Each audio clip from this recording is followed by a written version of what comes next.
Қазақстан тәуелсіздік алғаннан кейінгі 30 жылда ең ықпалды әулет Назарбаевтар болды. Халық арасында оларды елбасы әулеті деп те атайды.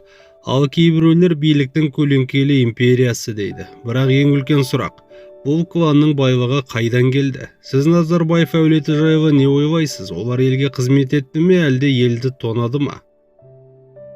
1991 жылы Қазақстан тәуелсіздік алған сәтте Нұрсұлтан Назарбаев елдің тұңғыш президенті болды. Ол өзін ұлт көшбасшысы ретінде көрсетті.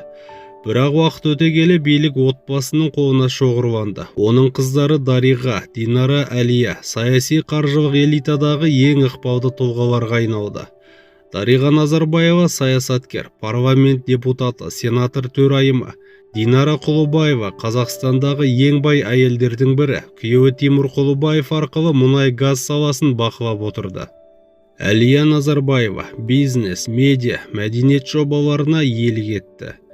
Назарбаев әулетінің байлығы миллиардтаған доллармен есептеледі. Forbes мәліметінше Тимур Құлыбаев пен Динара Құлыбаева тек ресми түрде 5 миллиард доллардан астам байлыққа ие.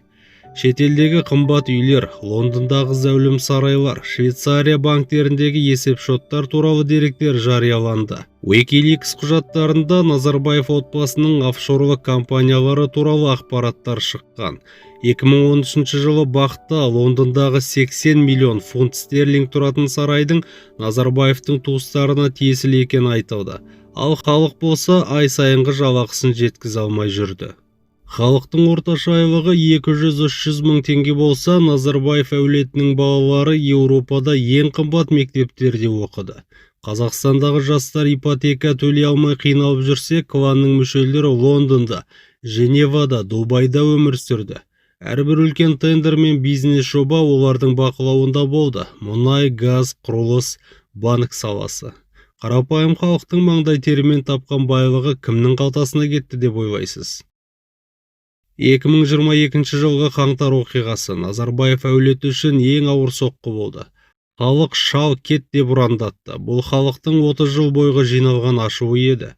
Кейіннен Назарбаевтың көптеген туыстары қызметтен кетіп, кейбірінің бизнесі тексерілді. Бірақ көпшіліктің ойынша олардың байлығы әлі де сақтаулы. Қазір ресми түрде олардың саяси ықпалы әлсіреді, бірақ экономикалық империясы әлі де бар деген пікір бар. Кейбір сарапшылар Назарбаев кланының дәуірі аяқталды дейді, ал кейбірі олар көлеңкеде әлі де ойнаушы күш болып қала береді деп болжайды. Назарбаев кланы Қазақстан тарихындағы ең ықпалды әулет. Олардың қолында байлық пен билік шоғырланды, бірақ соңғы сөзді әрқашан халық айтады. Сіздер қалай ойлайсыздар? Назарбаев әулетінің дәуірі шынымен де аяқталды ма, әлде олар әлі де ел тағдырына әсер етіп отыр ма? Өз ойыңызды міндетті түрде комментарийге жаза кетіңіз. Видео ұнаса лайк басып арнамызға тіркелуді де ұмытпаңыз. Және видеоның сілтемесін жақындарыңызға жіберуді де ұмытпаңыз.